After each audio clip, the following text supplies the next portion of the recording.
We convene today under a sense of urgency as our region grapples with challenging times, be it the devastating conflict in our sister nation, Sudan, or the recent developments in relations with Somalia and Ethiopia.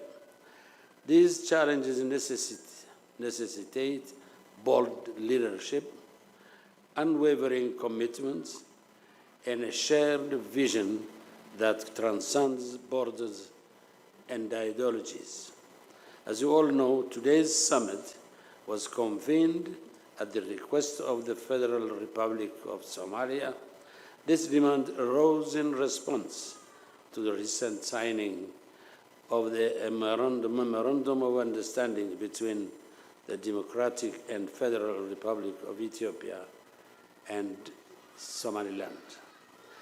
As you are all aware, our forum has always provided us with the unique opportunity to collectively engage the deliberations on each and every disturbing development arising in our region and have an open and constructive dialogue on challenging issues that matter most of our nations and peoples.